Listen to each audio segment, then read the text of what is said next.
Welcome to Sib Spot. Today's Reddit stories are from Malicious Compliance. We have two different stories today talking about cell phone malicious compliance. The first story is by Econ Guy 101A.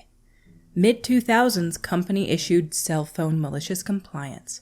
I work in IT. Some are surprised that I tended to shun cell phones for most of my career. I didn't get one until about 2013, but a big part of the reason was that I knew, working in IT, if I had one, my employer would expect me to be on call basically 24/7 with no additional pay or anything. There was and still is a social expectation that you answer your phone, or at least reply via SMS or text, no matter where you are or what you're doing. Out on a nice date? Too bad. Boss is calling. Dinner with a spouse? Too bad. Boss is calling. Driving your kids to some important medical thing? Too bad. Boss is calling. If or when you aren't quick on answering calls or messages, it's always a talking to the next day at the office. Despite the fact that 99% of your job can be done remotely, but that's another topic. Always been this way for IT staff. Won't ever change. So, early in my career, around 2005-ish, I worked at an SMB of around 50 people. Help desk and network admin, working for an IT manager who had no real technical skills to speak of, didn't understand IP addresses, how or why different versions of Microsoft Office have slight variations in the user interface, didn't understand how FlexLM floating license checkouts work, etc. But was good with Crystal reports, so they were the IT manager and I was the flunky. This person spent about 80% of their time micromanaging my time and making sure I wasn't idle for so much as 5 minutes of my day. At one point, a person in another department who was working late had some trivial nonsense problem with Microsoft Excel that absolutely 100% could have waited until the next morning to resolve, but was annoyed that the IT manager was beyond clueless to solve his issue at 7:45 p.m., and the regular help desk or network admin guy didn't have a cell phone he could call for off-hours support, so he complained. He complained the next morning by storming into the IT office and berating us, the IT manager and I, about how unacceptable the situation was, and then sent a 5-page follow-up email CC'd to half the company, including the entire executive staff, about how intolerable it was that his dumb pivot table crap didn't get resolved in the late evening. So, a couple of days later, I get pulled into a meeting with the IT manager and the HR lady. Reading the room, it felt like I was about to get fired or something. Not for nothing, but I was quite good at my job. And when I eventually quit a couple of years later after all this, it took them over a year to find a replacement. But it was far worse. They wanted me to get a cell phone. I politely declined, which they were prepared for as they told me the company would pay for me to get a phone. I asked if I was going to get any kind of salary increase, if I was going to be expected to actually answer it. My original employment agreement didn't include any on-call stipulations, and was told there wasn't any money in the budget for that. A blatant lie. The CEO sent us quarterly earnings every quarter. So I said that I'd take a company-issued cell phone, and I'd even answer it after hours without demanding more pay, on one condition. I got to pick the phone and the carrier. They were delighted, agreed in writing, and were almost giddy as I got up and left the room. I found a Motorola Razr, at the time a new and very expensive phone from NTT Docomo, a Japanese phone company that had the right kind of compatibility to work on the North American cell phone network, but retained a Japanese phone number and had an international roaming plan. I went out of my way to find the worst possible plan, and calling the phone would have incurred two-way international long-distance calling, plus the per-minute international roaming fees and all that. And based on some quick math, it would have cost them over $5 per minute in total to call me.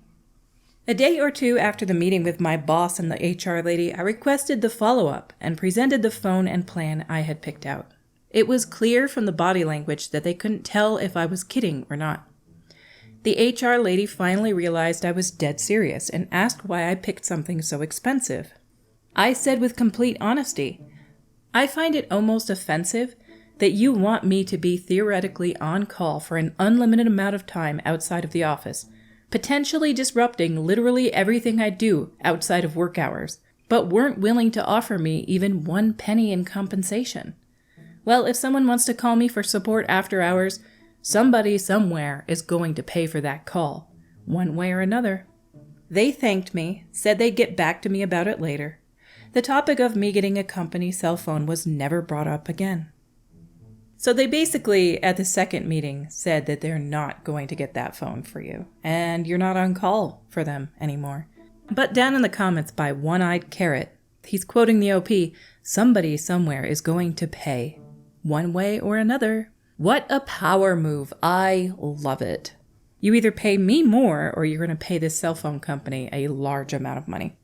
This right here is why you don't mess with IT guys. Story 2 is by Jason W. Ray 01. This is the second cell phone story. This cell phone provider won't work for me. Not my story, but my father's takes place probably 20 years or so ago in Midwestern US. At the time of this story, my father had his cell phone plan with the V network. Not sure if company names are allowed, but whatever, you probably know who I'm talking about. Because he lived in a rural area, and at the time, that was the only mobile provider that worked for him. He researched this as best as his low-tech, redneck mind could handle. This was the only viable option. My father has been in sales for most of his working life, especially insurance sales. He is darn good at it. Makes sure the client is taken care of the way he would want to be taken care of. He's also the kind of guy that doesn't care where you are in a company's organization chart. He'll tell you exactly how it is with wanton disregard. If he's wrong, he'll admit it. But if he's right about something, he'll make extra sure you know about it. The bean counters at insurance company he worked for decided they would provide him with a business cell phone, but with a different provider than the V company. He called his boss and said, "This probably isn't a good idea. It'll be in roaming where I live, and it'll cost a ton in roaming charges." Side note, remember roaming back in the day? Ooh, I do. I know somebody who accidentally did roaming and talked to their girlfriend at the time for hours and hours, and they had like $8,000 in charges for roaming. It was bad at one point. I'm sure there's some areas where it's still quite terrible. Boss says, "Nope, company knows best. Use this new phone." Pops says, "Sure thing, boss man." MC hammer time. Malicious compliance hammer time. So he gets new phone. Uses it exactly 1 month's billing cycle. Uses it for all calls. Business calls, personal calls, random calls to make a reservation at a restaurant. Everything. Use the company phone. Instead of the company paying around $50 or whatever it was for his phone plan because of roaming in his area, as he said it would, the cost of his phone bill was somewhere in the neighborhood of $1,400. Boss calls him on his personal phone and says, "Put the company phone down, shut it off. Don't touch it again unless it's to put it in a box. We're overnighting you a new phone on the V network, and you will send the other phone back to us." My dad, in his ever so smart aleck way, said, "Next time, pay attention to the guy who knows how it is." His moral every time he tells the story is that education does not always mean the same thing as intelligence. Ain't it the truth? Just a clear example of why it's always important to do your research first. Company doesn't always know best. Our next story, the author is cut off. I'll still insert it in the corner of the video. I have to look it up later, though. I don't have internet in this room. Just doing recordings today. Work within the time frames. Yes, sir. Back in the before years of 2009, I was an enlisted clerk in the Air Force. I was working in the unit's orderly room or mailroom, the main administrative area, as the only full-time worker and the temporary supervisor. I generally got along with everyone, and if you were polite, I would go above and beyond to help you. One day, an officer, middle management in this part of the organization, got cranky at me because a document he wanted was late. It was late getting to him because his boss took ages to sign it. It was well within the actual deadlines, but not within the time frame these documents usually take. He confronted me in the open, planned office saying, "What the heck were you doing all this time? Obviously, this is time sensitive. Are you really that crap at your job that you can't get things done in their time frames?" I apologized, started to point out who the document was with, only to be cut off. "Just get things done on time. Don't be so effing stupid, you bleeping bleep." As an aside, I was only publicly out for about 6 months at the time, and the bleeps were extremely homophobic. I was still in the phase of trying to prove that I was a strong, independent person who didn't need no HR to fight my battles. If this happened today, I would report him and watch him drown in HR BS. At this point, the entire floor was rather quiet. I apologized again and said, "Don't worry, sir. It won't happen again." You see, the one thing he didn't know is that I was usually getting everything done weeks, if not months, faster than the actual deadlines. Another thing he didn't know is just how petty and malicious I can be, especially when insulted. So I made sure that everything going to Squadron Leader Bleeping Bleep, as he will be called from here, was done exactly to the time frames they needed to be processed in.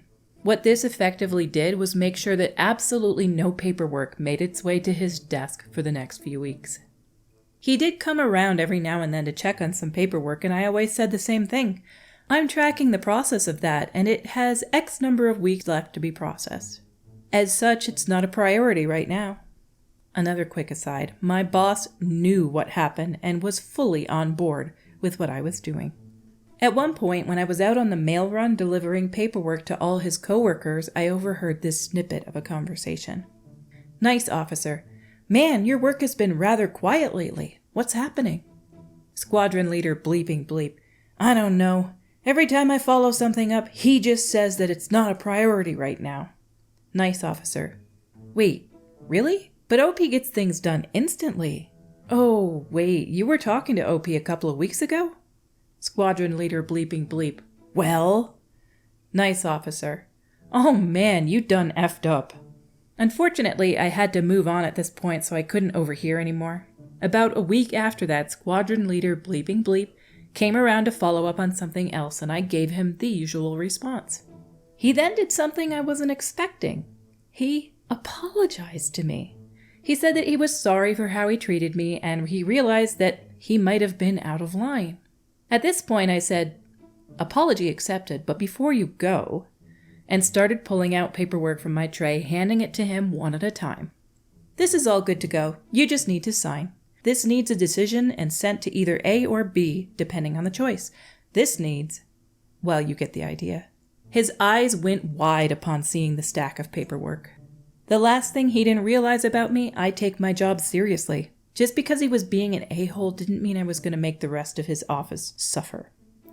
I had several officers, higher up on the ladder than Squadron Leader Bleeping Bleep, come and congratulate me throughout the rest of my week on how I handled the situation. Apparently, everyone heard what he had said, and they were all willing to back me up with HR if I went that way. They were even more willing to throw Squadron Leader Bleeping Bleep out the metaphorical plane without a parachute when they realized what I was actually doing. The fallout, if you can call it that, Squadron Leader Bleeping Bleep treated me exceptionally nicely after that, even though I wasn't a fan of him for the rest of the time I knew him, as did all the officers in the office, including the new staff. The incident did help my reputation for years afterward and opened up a few doors, which eventually led me to meeting my husband.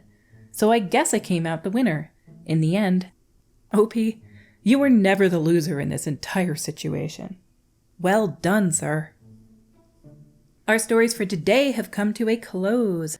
Until we meet again, have a bleeping nice day.